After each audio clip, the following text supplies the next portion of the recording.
I never thought my life would break this way. The two people I trusted most, the two people I loved most, betrayed me in the cruelest way.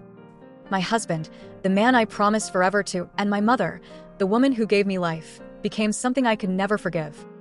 People say family is everything, but what happens when family steals your heart, your trust, and your peace? This is my story, and it still hurts to tell it. In the beginning, my life looked simple, even happy. I was a young woman, married to a man I believed was my soulmate.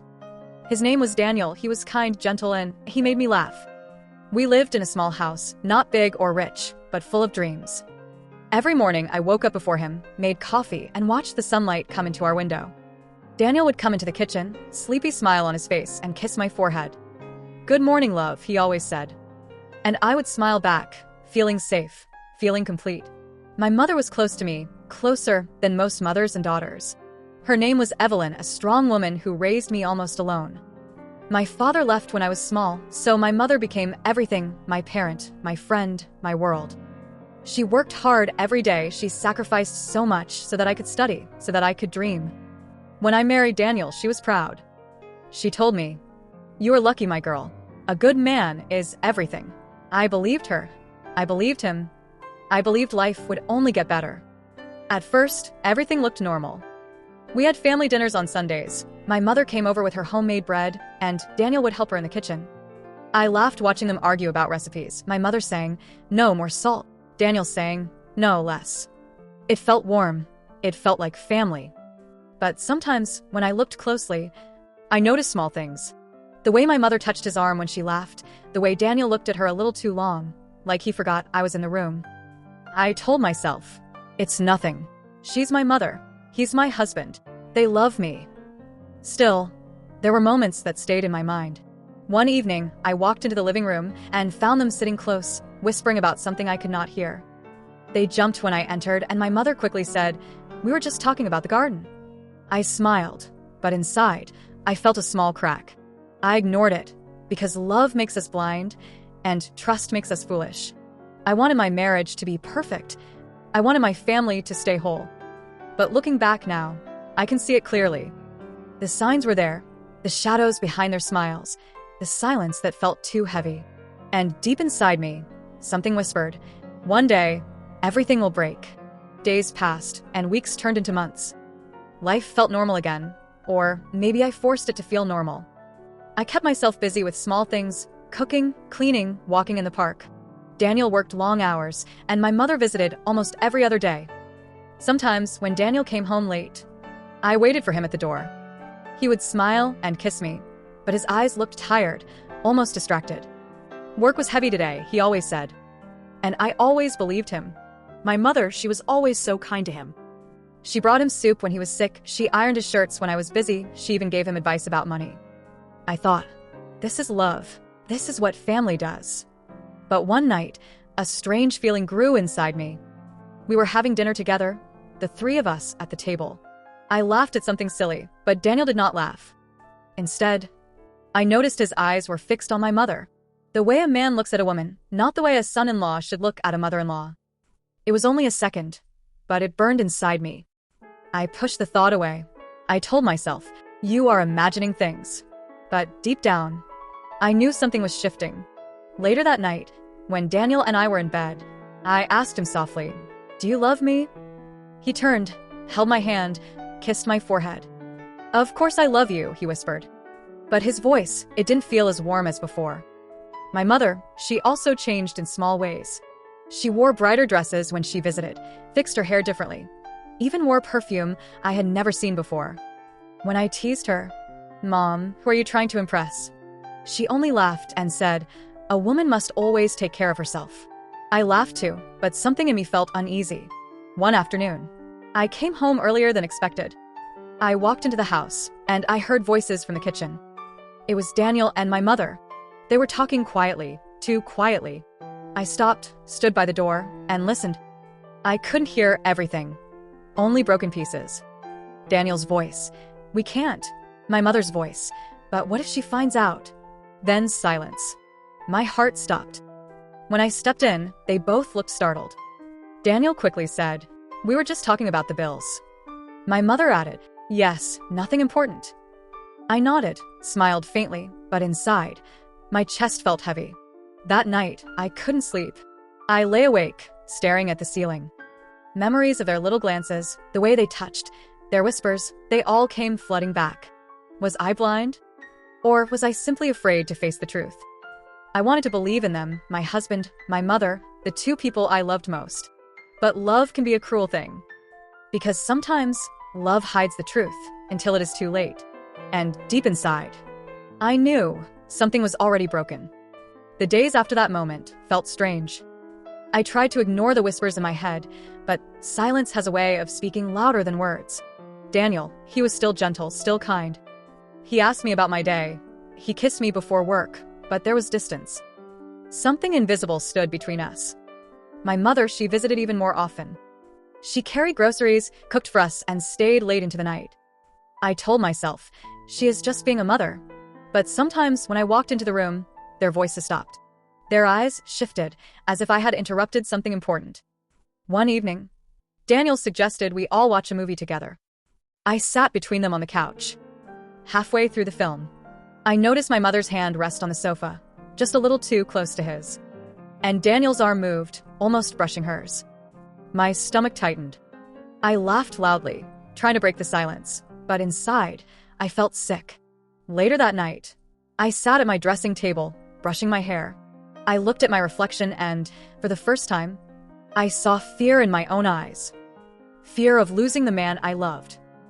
Fear of losing the mother I trusted. I whispered to myself, no, it cannot be true. But the more I denied it, the more I felt it was real. The small cracks grew wider. Daniel avoided my gaze when I asked about work. My mother avoided my questions when I asked why she stayed so long. Even at family gatherings, people began to notice. My aunt once whispered, your mother looks younger every day. She smiled at Daniel when she said it. And Daniel, he blushed. I felt my world spinning. One morning, I went to the market early. When I came back, I saw through the window my mother and Daniel in the kitchen. They were standing close, too close. Her hand rested on his arm, his head bent toward hers. I froze outside the door. My breath caught in my chest. Before they noticed, I walked inside loudly, making noise with the bags. They jumped apart. Breakfast is ready, my mother said quickly. Daniel added, we were just talking about recipes. I nodded, but my heart screamed. That night, I cried silently on my pillow. I wanted to confront them, but I was terrified of the answer. What if I was wrong? What if I was right? Both possibilities broke me. Days passed like this, me pretending everything was fine, them pretending nothing was happening. But a storm was coming, and I could already hear the thunder in the distance. The storm inside me grew stronger, but outside, I smiled. I laughed when Daniel made a joke. I nodded when my mother gave advice, but deep down, I was breaking. I wanted proof, something clear, something I could not deny. But proof does not come easily when the people you love are the same people who hurt you. One evening, Daniel said he would be working late. I believed him at first, but then my phone rang. It was his colleague. She asked, is Daniel feeling better? He left the office early. My hands went cold. Why would he lie? Where did he go? I told myself, maybe he went for a walk, maybe he needed time alone. But my heart whispered, check. You need to know. So I drove.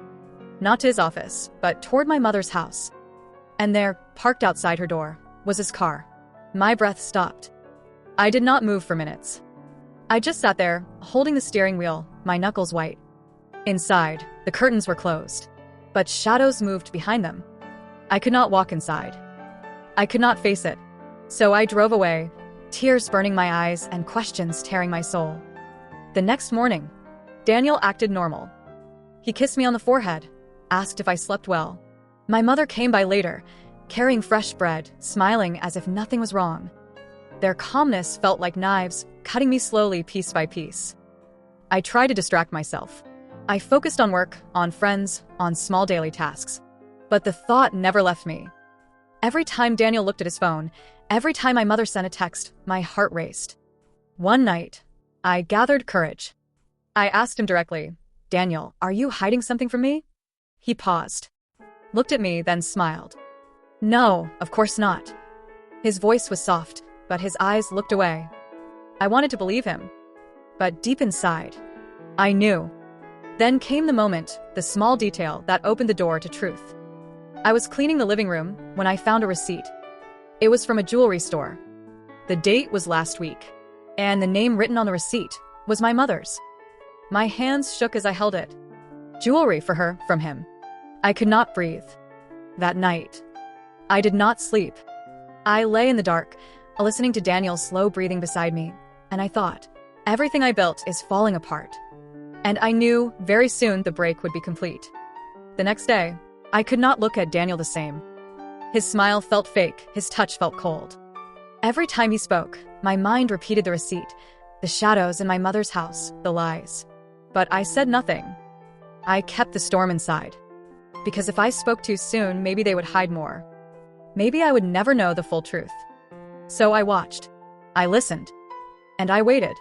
At dinner, my mother asked Daniel about work. He answered quickly, too quickly, as if they already spoke earlier. Their eyes met for a second, and then turned away. It was small, but I saw it. Another night, Daniel came home late again. His shirt smelled of perfume, not mine. When I asked, he laughed. Maybe from a customer, or from the office. But his laugh was nervous, his hands restless. I wanted to scream. I wanted to shout, tell me the truth. But my voice stayed silent. Because the deeper the silence, the louder the truth became inside me. One Sunday, we had a family dinner. Daniel, my mother, me.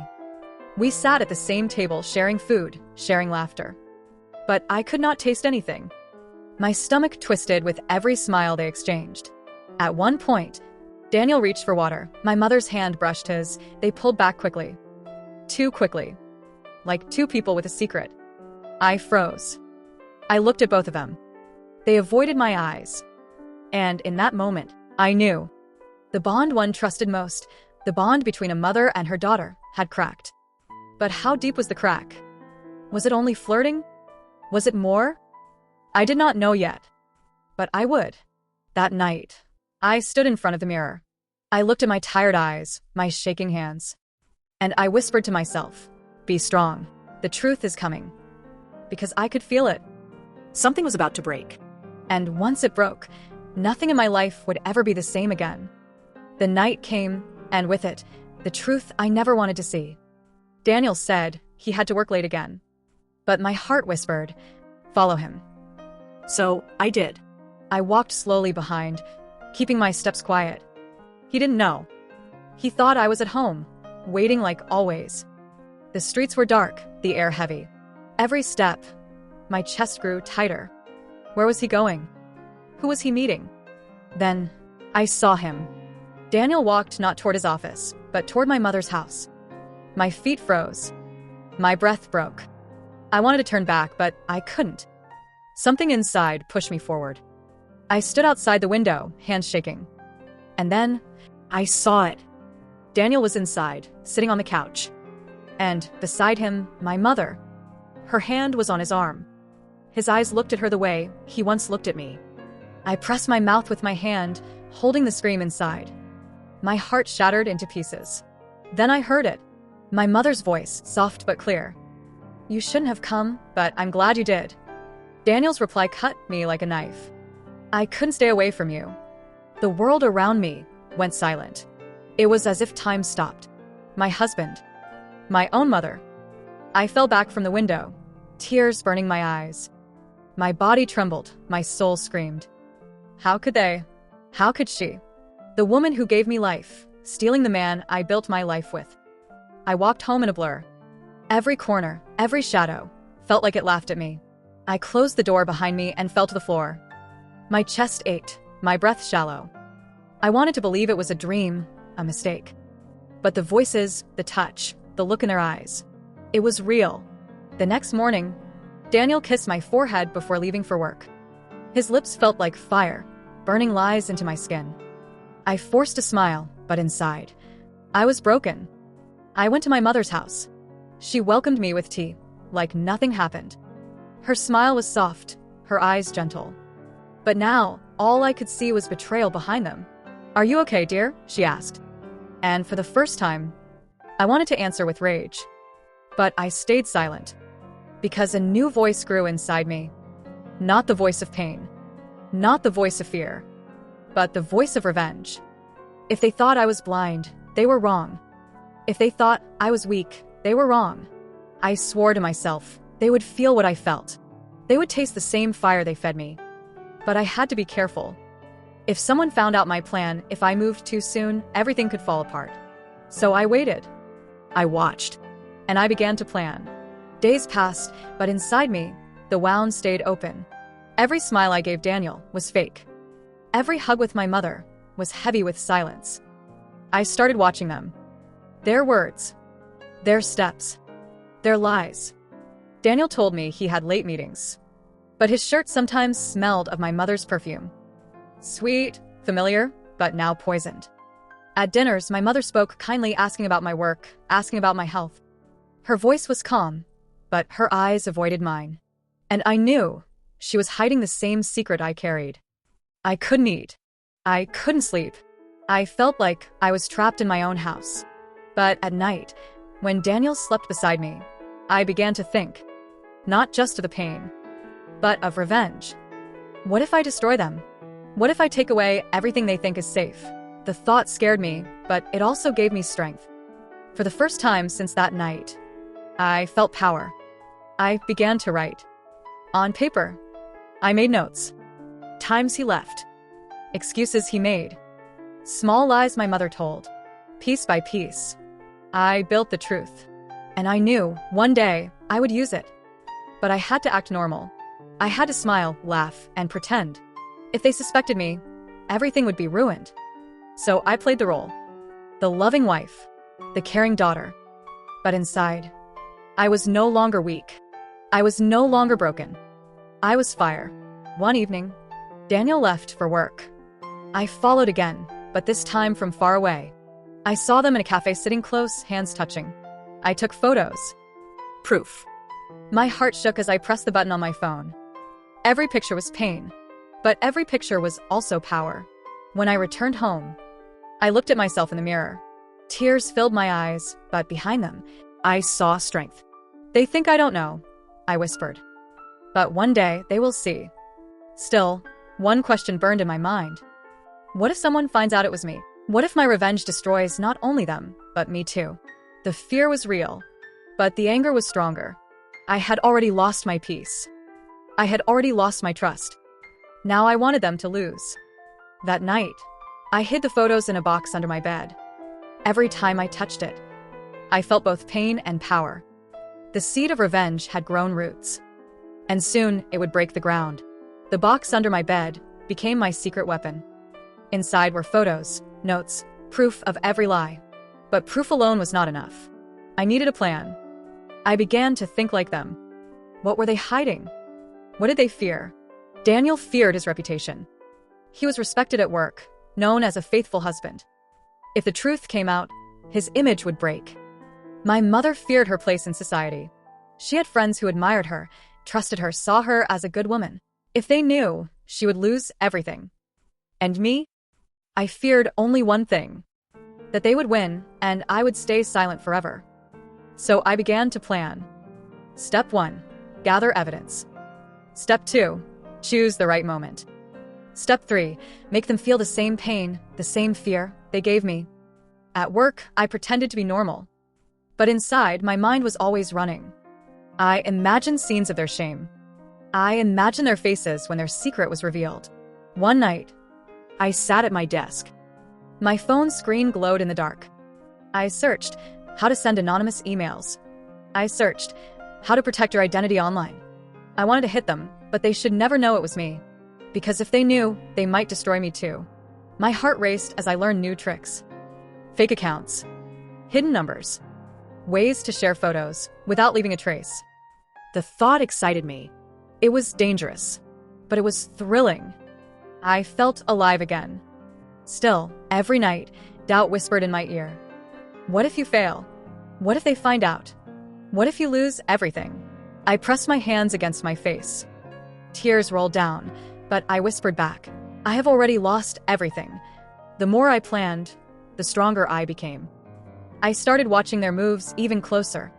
Daniel's lies became easier to spot. My mother's excuses sounded weaker each day. I kept a diary. In it, I wrote, Monday, he said late work, but shirt smelled of perfume. Wednesday, she avoided eye contact when I asked about the evening. Friday, saw them together in the cafe again. Every line was a weapon. Every detail was a blade. Sometimes, I wanted to scream in their faces. To tell them I knew. To end it all quickly. But I held myself back. Because revenge is not just about anger. Revenge is about timing. The seed inside me had become a tree now. Its branches reached into every part of my life. I breathed revenge. I dreamed revenge. One evening, I stood in the shower. Hot water ran down my body, but I felt cold inside. I asked myself, what kind of person am I becoming? The answer came like lightning. I am a person they created. They broke me. Now I will break them.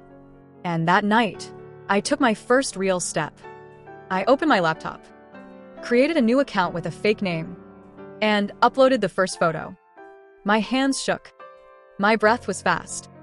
My finger hovered over the button. Send. I clicked. The message was gone. Flying into the world, carrying their secret. I closed my laptop and sat in silence. My heart beat like a drum. Fear. Excitement. Power. The first move of my revenge had just begun. The next morning, the air felt different. Daniel sat at the table, his phone in his hand. His face pale. His eyes wide. Strange, he whispered. My mother leaned close, reading something on her own phone. Her lips tightened. I sat across from them, stirring my tea slowly. Inside, my heart raced. Did they receive it? Did my message reach them? They didn't speak to me. Not a word. Only nervous glances at each other. It worked. That single photo, a simple image of them together at the cafe, had shaken them. They knew someone was watching. They just didn't know who. At work, Daniel was distracted. He typed, then erased. He smiled, then frowned. His colleagues noticed. I heard one ask, "Are you okay?" He laughed nervously, but his hands trembled as he picked up his coffee. And my mother, oh, she was worse. She stopped going to her usual gatherings. She avoided her friends. She stayed at home, silent, restless, broken. I watched them carefully. Every reaction, every little change, was proof that my plan was working. But with every step came new danger. At night, I lay awake. What if they trace it back to me? What if someone finds out? What if I destroy myself too? Fear was heavy, but power was heavier. The thrill of control was stronger than the weight of fear. So I continued. Week after week, new photos appeared. Anonymous messages. Short lines. You can't hide forever. The truth always finds a way. We see you. They began to live in fear, jumping at every knock, checking their phones every hour. Daniel's smile disappeared. My mother's laughter vanished. They were no longer happy lovers. They were prisoners of their own secret. One evening, Daniel finally broke. I watched him pace the living room, his hands on his head, his voice shaking. Someone knows, he shouted. My mother begged, calm down, maybe it's nothing, maybe it will stop. But Daniel snapped back. Nothing? Do you call this nothing? The fight grew louder. I stayed in my room, pretending to read. But inside, I smiled. Their love was cracking. Their trust was breaking. And I was the one holding the hammer. Still, the danger was real. One night, as I was writing in my diary, I heard a knock on my door. It was my mother. Her face pale. Her voice weak. Have you noticed anything strange? Like someone following us? I shook my head. Strange? No, why? Her eyes searched mine. For a moment, I thought she saw the truth. But then she sighed and whispered, maybe I'm just imagining things. She left. And I exhaled slowly. Too close. Far too close. That night, I realized something. The deeper I went, the more dangerous it became. But stopping now was impossible. Because revenge is like fire. Once it starts burning, it only grows bigger. And my fire was just beginning to spread. The storm inside the house was no longer silent. Daniel and my mother argued almost every night. Whispers turned into shouts. Shouts turned into slammed doors. I listened, every word cutting them apart. Who is doing this? Daniel screamed. I don't know, my mother cried. But someone is watching, someone knows everything. Their love was no longer sweet. It was poisoned, and I was the poison. But each victory came with fear. What if I went too far? What if they discovered me? What if I lost control of the fire I started? Still, my heart refused to stop. One night, I printed all the photos. Every stolen picture of them together. Every secret moment I had captured. I placed them in an envelope. And I left it at the door. The next morning, screams shook the house. My mother's voice cracked. Daniel cursed. I walked into the kitchen slowly. On the table lay the envelope. The photos scattered like broken glass. Daniel's hands shook. Who did this? He shouted again. My mother's face was pale as death. I forced my voice to tremble. What's going on? What are those? They both looked at me, their eyes filled with fear. But they said nothing. Nothing at all. That silence was my power. Days passed. Daniel stopped going to work regularly. My mother hardly left her room. They lived in constant dread, looking over their shoulders, checking the windows, fearing shadows. And still, I wasn't done, because revenge isn't just about hurting. It's about making them taste the same emptiness, the same betrayal, the same loneliness they gave me. So I planned something bigger. At night, I sat at my desk. I wrote an anonymous letter. Simple words. Sharp words. Your secret is not safe. Everyone will know soon. You cannot escape. I slipped the letter under their door. The sound of paper sliding was like thunder in my chest. I ran back to my room, heart racing. Minutes later, I heard my mother scream. Daniel shouted again. Their footsteps rushed through the house. The fight was louder than ever. Accusations. Fear. Broken trust. I lay in my bed, silent, smiling in the dark. But then a strange thought came. What if they break before I finish? What if fear drives them to confess? What if the world finds out, but not through me? The danger was growing. Not just for them, but for me too. Because revenge is never clean. It leaves stains. And I was already covered in shadows. Yet, in my heart, I knew there was no turning back. One last move. One final step. And everything would explode. I could feel it. The climax was coming. The house was silent. Too silent. Even the walls seemed to hold their breath. Daniel sat at the kitchen table. His hands shook as he held a cup of coffee. My mother stood by the window, staring out at the night. They hadn't spoken to me for days. Maybe fear had eaten their voices. Maybe guilt had stolen their words.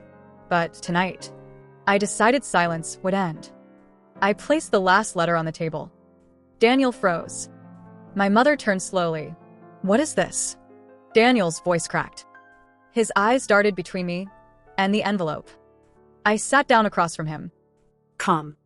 Cold. Open it. His hands trembled as he tore the paper. Photos slid out, their secret pressed into the open air. My mother gasped. Her face drained of color. She looked at me as if I were a stranger. You, she whispered. Her voice shook. You did this. I leaned forward, my eyes locked on hers. You did this, I said softly. You betrayed me. You broke me. You destroyed everything. Daniel slammed his hand on the table. Stop this madness, he shouted. We never meant to hurt you. The words cut deep, but I didn't flinch. Never meant to hurt me. I laughed, but it sounded more like a cry. You lied in my face. You kissed me goodnight while you slept with her. My mother's tears spilled. She reached toward me, but I pulled back. Don't touch me, I hissed. The silence after my words was heavy. It pressed down on all of us. Daniel's jaw tightened. What do you want from us? His voice was low, almost desperate. I looked at him, then at her. I want you both to feel what I felt. To live in the same emptiness. To taste the same betrayal.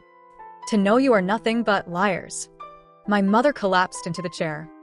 She buried her face in her hands. Daniel whispered something under his breath. God help us. But there was no God in that house. Only truth. And it was burning them alive. The next morning, the sun rose, but inside me, there was no light. I had been awake all night, staring at the ceiling, feeling every scar their betrayal carved into my heart. But today was different. Today was the day they would taste exposure. At breakfast, the table was quiet. Daniel avoided my eyes. My mother stirred her tea, but her hand shook so badly, the spoon clinked against the cup. I set my phone down between us. The screen glowed. Their pictures filled it. "Tonight," I said softly. "They'll know." Daniel's face turned pale. "What do you mean?" he asked. I smiled, but it wasn't a kind smile. I sent out invitations. Friends, family, neighbors. They'll be here. And they'll finally see the truth. My mother's hand flew to her mouth. "No, you wouldn't." "Oh, I would," I said, leaning closer. And I already did. The rest of the day passed like slow fire. Every hour, I could feel their fear growing. They whispered in corners. They argued behind closed doors. But I didn't care. Their panic was my revenge. By evening, the house was full. Laughter, chatter, glasses clinking. Everyone thought it was a casual dinner. Until I dimmed the lights. Until the screen lit up. The room grew quiet. One by one, faces turned toward the wall where the images appeared. Daniel. My mother. Together. Gasps cut through the silence. My aunt's hand flew to her chest. My cousin dropped his fork. And then whispers. Sharp, cruel, cutting whispers. Daniel stood up, his voice breaking. This isn't what it looks like. But no one listened. Because the truth was louder than his lies. My mother tried to speak. Her tears blurred her words. She's twisting it. It's not how it seems. But I stood tall. For once, I wasn't the broken one. I pointed at them. My voice steady, cold. They betrayed me. They destroyed our family. And now you all see them for who they are. The room erupted. People shouting. Some left in disgust. Others stayed, eager to witness the fire. Daniel turned to me, his face red with rage. You think you've won. You think this makes you strong. I met his glare without fear. I don't need to win. I just need you to fall. And in that moment, he did. His shoulders slumped. His head dropped. The man who once thought he owned me was nothing more than a shadow. My mother sobbed into her hands. Her cries filled the room, louder than the whispers now.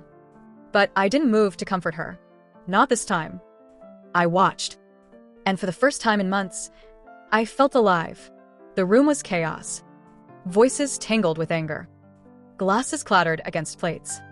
Everywhere, eyes full of shock and disgust turned toward my mother and Daniel. Daniel slammed his fist on the table. Enough, he shouted. His voice cracked like glass. You all think you know the truth. You don't know anything. But the truth was already burning on the wall behind him. Their pictures. Their messages. Their betrayal. I stood slowly. The room fell quiet again. Yes, we know, I said softly, but every word hit like a hammer. We know you betrayed your vows. We know you betrayed our family. And we know you're nothing but cowards. Daniel's jaw clenched. His eyes, once so gentle, now glared at me like fire. You planned this, he hissed. You wanted to humiliate us. I tilted my head. No, you did that yourself. I just turned on the light.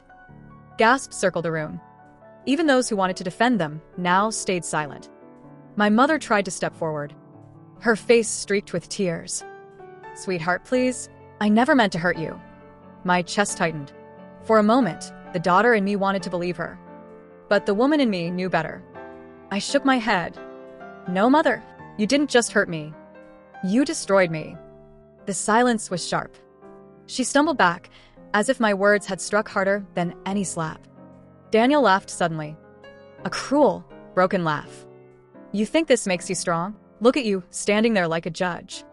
But when they all leave, you'll be alone. I stepped closer to him. Our eyes locked. And for the first time, he saw no fear in mine. Alone, I whispered. I'd rather be alone than chained to betrayal. The guests murmured. Some nodded. Others whispered prayers under their breath. Daniel's face twisted with anger. He grabbed his glass and threw it to the floor. It shattered, sharp edges scattering like the pieces of our life. But I didn't flinch. I only stared. Because in that moment, I realized my revenge was almost complete. Not because they were exposed. Not because everyone knew. But because they knew. They couldn't escape it. They couldn't hide anymore. My mother's voice trembled. Please, let's end this. Don't do more damage. I turned to her, my voice cold, steady. The damage was done the moment you chose him over me. Her lips quivered. Her knees weakened. And she sank into her chair, as though the weight of my words crushed her. Daniel looked around the room, desperate for someone to stand by him. But no one moved. Not a single hand reached out. Not a single word defended him. And in that silence, I knew. The power was mine now. I raised my glass. To betrayal, I said. To lessons learned the hardest way. And to freedom, mine, not theirs. The crowd raised their glasses hesitantly. Some sipped. Some stared. But no one doubted anymore. Daniel's face was red with fury. My mother's eyes were drowning in tears. And me? I was calm. Because the war was almost over. The air inside the hall grew heavier. No laughter remained. No music could save this night. Daniel's chest rose and fell with rage. He looked like a man cornered, a lion stripped of his crown. You think you've won, he spat. You think you've destroyed us. No, you've destroyed yourself. I met his gaze unblinking. Maybe. But at least I didn't destroy my family. His face twisted, but before he could answer, I turned toward my mother. She sat pale, her fingers trembling on the table. Her voice cracked. Please don't do this. You're my daughter. The words stabbed deeper than any knife. But I had carried that wound for too long. Now it was her turn to bleed. You stopped being my mother, I said slowly, each word landing like stone. The moment you chose him over me, you lost me that day. Gasps echoed through the room. Her shoulders shook. She tried to reach for me, but I stepped back. Daniel growled. She'll regret this. Everyone will forget what they saw here tonight. I tilted my head. Will they? Or will they remember you as the man who stole his wife's trust with her own mother? Whispers spread. Every face turned colder toward him. The weight of their judgment was louder than any scream. For the first time, I saw fear in Daniel's eyes. And that's when I knew the final strike had to come. I reached into my bag, pulled out a small box. The room leaned in closer.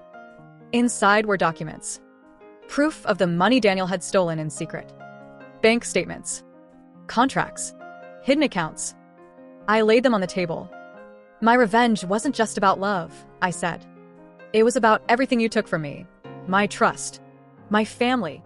My security. Daniel's face drained of color. He lunged for the papers. But 3 men held him back. No, he roared. You don't understand. But it was too late. Everyone understood. My mother covered her mouth, whispering, Oh God, what have I done? I turned to her. You gave him power. And together, you both thought you could bury me. But tonight, I bury you. Her sobs filled the silence.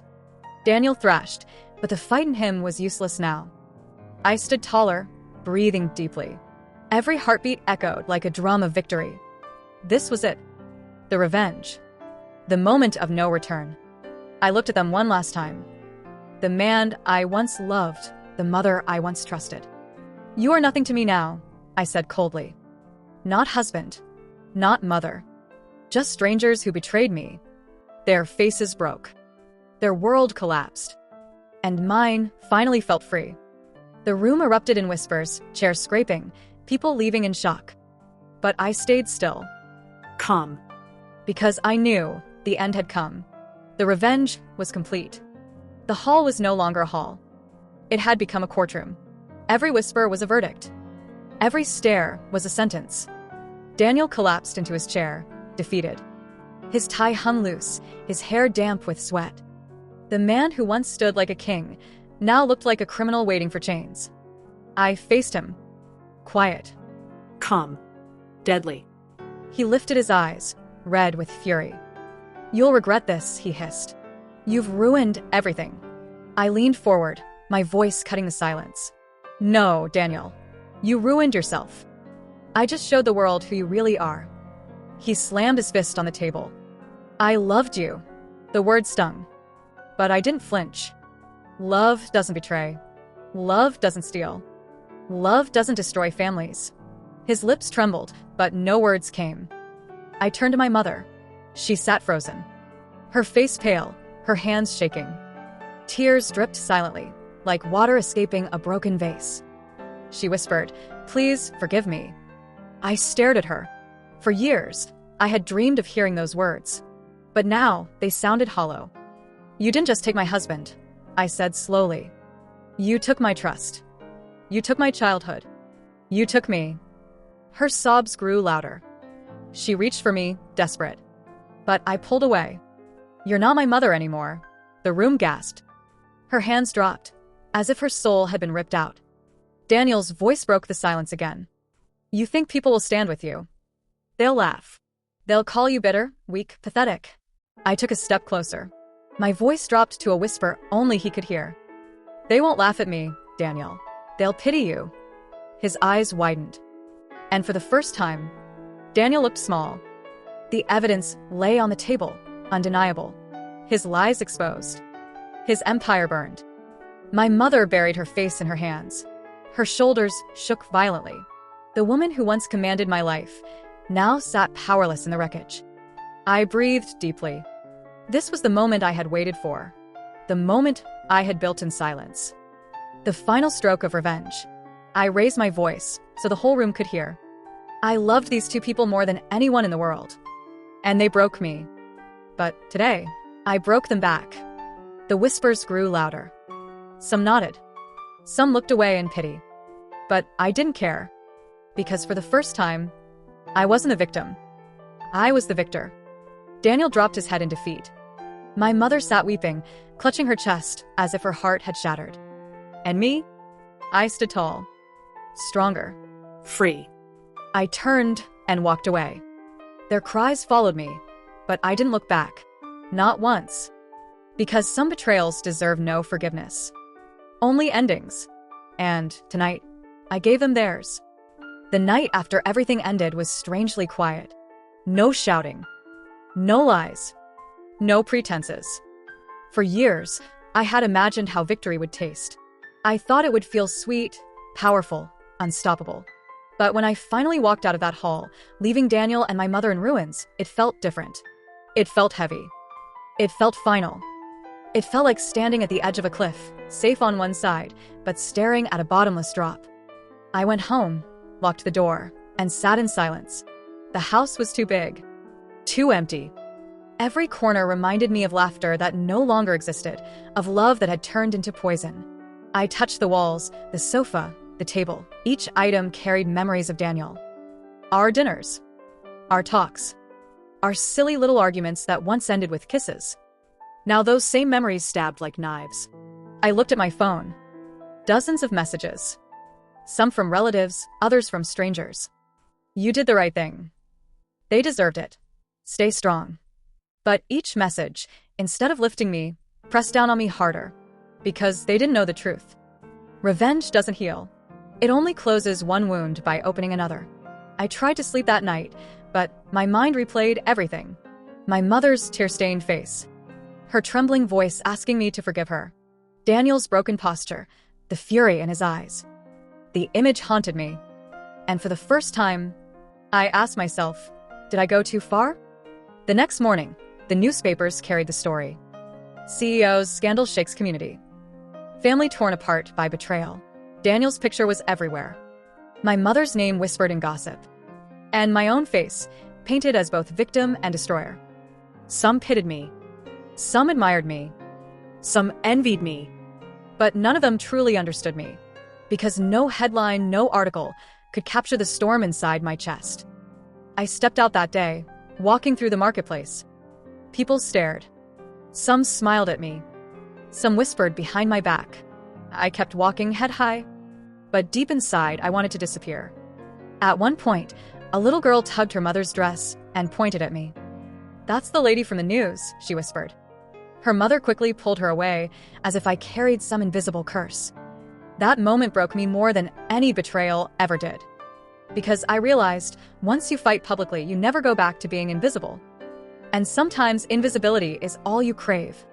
That evening, I visited my father's grave. It had been years since I last went there. The man who raised me, loved me unconditionally, was now only a memory carved in stone. I sat on the grass, tracing the letters of his name. Tears finally spilled. "Papa," I whispered. "I did it. I stood up for myself. I destroyed them. But why does it feel like I destroyed myself too?" The wind rustled gently through the trees, as if answering me in silence. I stayed there for hours, confessing everything to him. How much I missed the warmth of family. How much I longed for a simple hug that didn't come with knives hidden behind it. How much I wished he had been here to guide me. When I finally stood up, something inside me shifted. I realized revenge hadn't given me peace. It had only given me justice. And justice is never soft. It is sharp, cold, and merciless. Days turned into weeks. Daniel disappeared from the city. Rumors said he moved abroad, unable to face the humiliation. Others whispered he drank heavily, drowning himself in regret. My mother stayed behind.